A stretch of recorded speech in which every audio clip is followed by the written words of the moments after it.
Another day passes, and yet another monster outbursts from James Harden.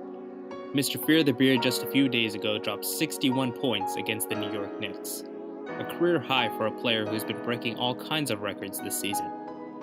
I started thinking, how good of a scorer is he all time? Then I thought, let's narrow it down to his expertise. How great of an ISO scorer is he all time? And where does he rank? Let's discuss. My name is Gokul Gopi Krishna, and this is Speculation Corner. So let's talk criteria of a great ISO scorer.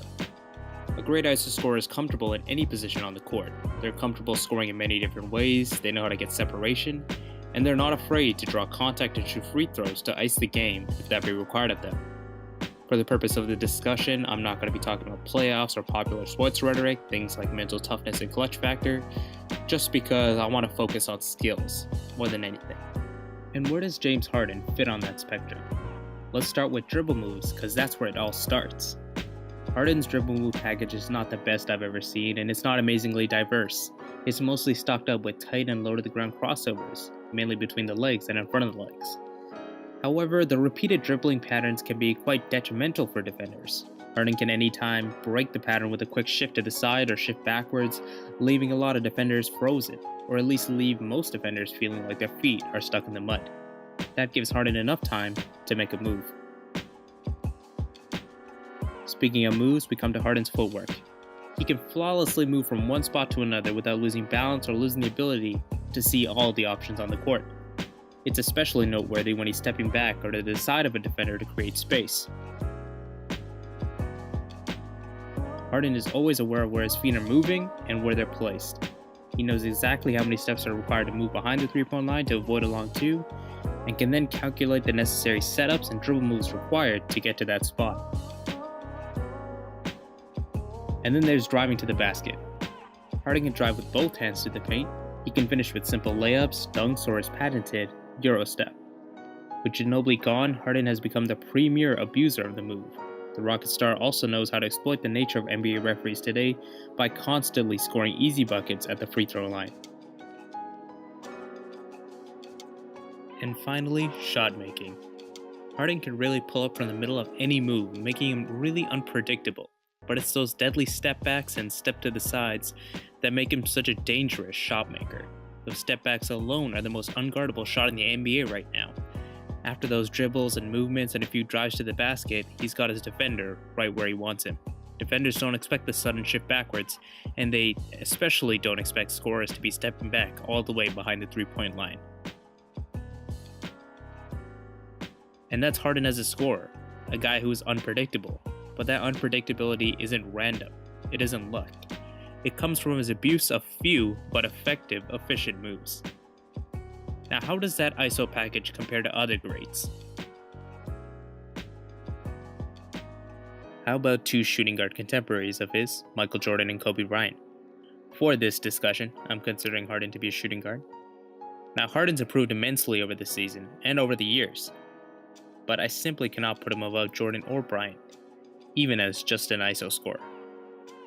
And it's simply because Michael and Kobe have the most diverse and most complex and most beautifully practiced package of skills of all NBA players in NBA history. Let's say Harden uses simple moves really well. Well, these two use simple and complex moves really well. They both have incredible fundamentals and footwork, always taking off with the right foot and transferring weight correctly, especially with their back to the basket footwork and movement. Kobe in particular had one of the best back-to-the-basket games for a guard ever, yet he could still face up and make shots from the outside. Jordan and Kobe also used a greater variety of handles and moves, whether it be spin moves, stutter steps, jab steps, hesitations, and more.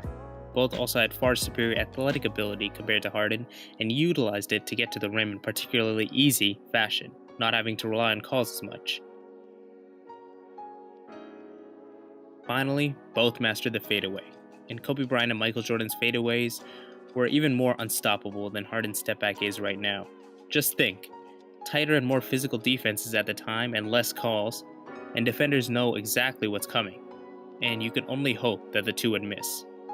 So for those reasons, I gotta drop Harden below these two.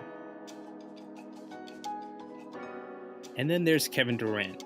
KD has an incredible skill set that matches Harden's, and again, being a 7-foot tall cheat code definitely helps. KD can drive, handle the ball, pull up from anywhere and on anyone, and can post up. KD's just as smooth as Harden and way more efficient even in isolation scenarios. Realistically, KD might be the single most talented scorer the NBA has ever seen, so it's hard to make an argument for Harden over him. The only argument really would be that Harden's more experienced in isolation scenarios, being forced to play that style more often, but I doubt KD would have trouble playing that style if need be. So I gotta drop Harden below KD as well, at least for now. And that's where I think Harden lands right now. He doesn't have the complexity and freakish natural talent to compete with the guys above him. However, his skills in combination with his execution is enough to keep him above some extremely good honorable mentions, i.e. LeBron James, Allen Iverson, Carmelo Anthony, Tracy McGrady, the Pistons' Isaiah Thomas, Larry Bird in particular isolation scenarios, and many, many more NBA stars. For now, I rank Harden as the 4th best ISO scorer of all time. But what do you think? Should he be higher up on the list or lower? Why or why not? I look forward to seeing your thoughts. My name is Gokul Gobi Krishna, and subscribe to Speculation Corner for more content like this.